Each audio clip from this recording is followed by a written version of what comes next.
राधे राधे दोस्तों, आज हम शिव पुराण का पाठ शुरू करते हैं। शुरू करने से पहले मेरी आप सबसे विनती है कि मेरे चैनल को सब्सक्राइब, लाइक और शेयर करना ना भूलें, ताकि हम आपके लिए अच्छी अच्छी कथाएं और पुराणे ला सकें। ओम नमः शिवाय। चलो आइए शुरू करते हैं।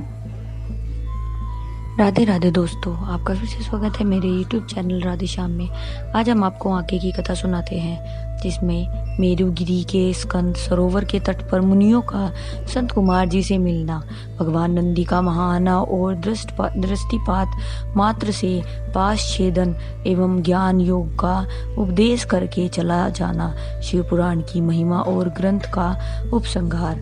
सूर्य कहते हैं वहाँ मेरु पर्वत पर सागर के समान एक विशाल सरोवर है, जिसका नाम स्कंदसर है। उसका जल अमृत के समान स्वादिष्ट, शीतल, स्वच्छ, अगाध और हल्का है। वह सरोवर सब ओर से स्फटिक मणि के शिलाखंडों द्वारा संगठित हुआ है। इसके चारों ओर सभी ऋतुओं में खिलने वाले फूलों से भरे हुए वृक्ष उसे आच्छादित किए रहते हैं। उस सरोवर में सेवार, उत्पल, कमल और कुमुद के पुष्प तारों के समान शोभा पाती हैं और तरंगे बादलों के समान उड़ती रहती है, जिससे जान पड़ता है कि आकाश की भूमि पर उतर आया है। वह सुखपूर्वक उतरने चढ़ने के लिए सुंदर घाट और सीढ़ियां हैं। वहां की भूमि नीली शिलाओं से आबद्ध है। आठों दिशाओं की ओर से वह सरोवर बड़ी शोभा पाता है। वहां बहुत से लोग नहाने के लिए उतरते हैं और कितने ही नहाकर निकलते रहते हैं। स्नान करके श्वेत यज्ञों पवित्र और उज्ज्वल कोपीन धारण किए, वलकल पहने, सिर पर जटा अथवा शिखा रखाए या मूंड मुड़ाए, ललाट में त्रिपुंड लगाए, वैराग्य से निर्मल और एवं मुस्कुराते मुख वाले बहुत से मुनि कुमार घड़ों में कमलनी और पत्तों के दोनों में सुंदर कलशों में, कमंडलों में तथा वैसे ही करवों आदि में अपने लिए दूसरों के लिए विशेषतः शिव देव पूजा के लिए वहां से नित्य जल और फूल ले जाते हैं। वहां ईस्ट और शिष्ट पुरुष जल में स्नान करते देखे जाते हैं। उस सरोवर के किनारों की शिलाओं पर तिल, अक्षत, फूल और छोड़े हुए पवित्रक दृष्टिगोचर होते हैं। वहाँ स्थान स्थान पर अनेक प्रकार की पुष्प बलि आदि दी जाती हैं। कुछ लोग सूर्य को अर्घ देते हैं और कुछ लोग वेदी पर बैठकर पूजा करते हैं। उस सरोवर के उत्तर तट पर एक कल्प वृक्ष के नीचे हीरे की शिला से बनी हुई वेदी पर कोमल मृग चर्म बिछाकर सदा बल रूपधारी संत कुमार जी बैठे थे। वे अपने अविचल समाधि से उसी तरह उपरत हुए थे। उस समय वे बहुत से ऋषि मुनि उनकी सेवा में बैठे थे और योगीश्वर भी उनकी पूजा करते थे। नैमिषारण्य के मुनियों ने वहां संत कुमार जी का दर्शन किया, उनके चरणों में मस्तक झुकाया और उनके आसपास बैठ गए।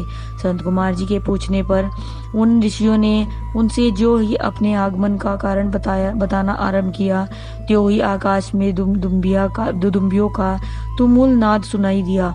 उसी समय सूर्य के समान तेजस्वी एवं विमान दृष्टिगोचर हुआ, जो संख्य गणों द्वारा चारों ओर से घिरा हुआ था। उसमें अप्सराएं और रुद्र कन्याएं भी थी। वहां मृदंग, ढोल और वीणा की ध्वनि गूंज उठी थी।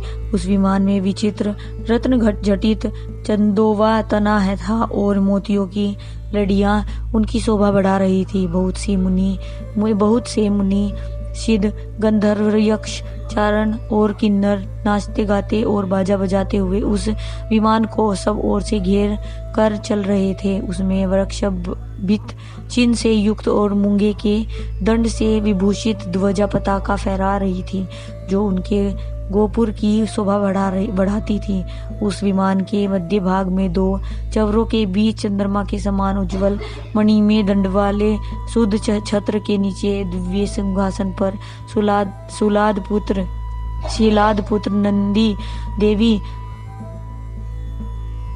सुयसा के साथ बैठे थे। वे अपनी कांति से, शरीर से तथा तीनों नेत्रों से बड़ी शोभा पा रहे थे। भगवान शंकर को आवश्यक कार्यों की सूचना देने के वाले में नंदी मानो जगत सृष्टा शिव के अलंघनीय आदेश का मूर्तिमान स्वरूप होकर वहां आए थे, अथवा उनके रूप में मानो साक्षात शंभु का संपूर्ण अनुग्रह ही साकार रूप धारण करके वहां सबके सामने उपस्थित हुआ था।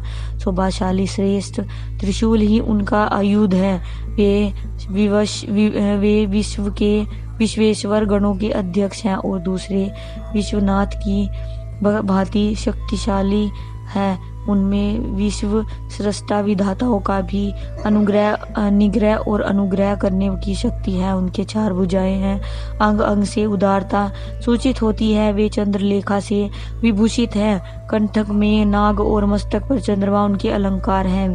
वे सकार ऐश्वर्य और सक्रिय सामर्थ्य के स्वरूप से जान पड़ते हैं। उन्हें देखकर ऋषियों सहित ब्रह्मपुत्र संत कुमार का मुख प्रसन्नता से खिल उठा था। वे दोनों हाथ जोड़कर खड़े उठे और उन्हें आत्मसमर्पण सा करते हुए खड़े हो गए। इतने में ही वह विमान धरती पर आ गया। संत कुमार जी ने देव नंदी को साष्टांग प्रणाम करके उनकी स्तुति की और मुनियों का परिचय देते हुए कहा, ये 6 कुलों में उत्तम ऋषि है जो ने मिश्रण में शीघ्र काल से स्तर का अनुष्ठान करते हैं। ब्रह्मा जी के आदेश से आपका दर्शन करने के लिए ये लोग पहले से ही यहाँ आए हुए हैं। ब्रह्मपुत्र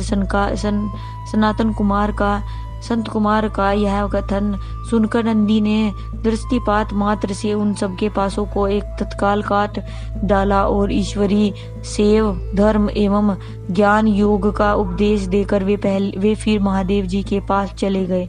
संत कुमार जी ने वह समस्त ज्ञान साक्षात मेरे गुरु व्यास को दिया और पूजनीय व्यास जी ने मुझे संक्षेप से वह सब कुछ बताया। त्रिपुरारी शिव के द्वारा पुराण रत्न का उपदेश वेद के न जाने वाले लोगों को नहीं देना चाहिए। जो भक्त और शिष्य न हो उनको तथा नतमस्तकों को भी इसका उपदेश नहीं देना चाहिए। यदि महेश्वर इन अधिकारियों को इसका उपदेश दिया गया तो यह नरक प्राप्त करता है। जिस लोगों ने सेवानुस मार्ग से इस पुराण का उपदेश कर लिया है, पढ़ा और सुना है, उसको यह सुख और धर्म आदि त्रिवर्ग प्रदान करता है। आज की कथा में समाप्त करते हैं, आगे की कथा आपको कल सुनाएंगे। आज हमारे शिव पुराण का समापन हो चुका है। कल से हम आपको एक नए अध्याय के साथ, एक नए पुराण के साथ लेके आएंगे। ओम नमः शिवाय। हर हर महादेव।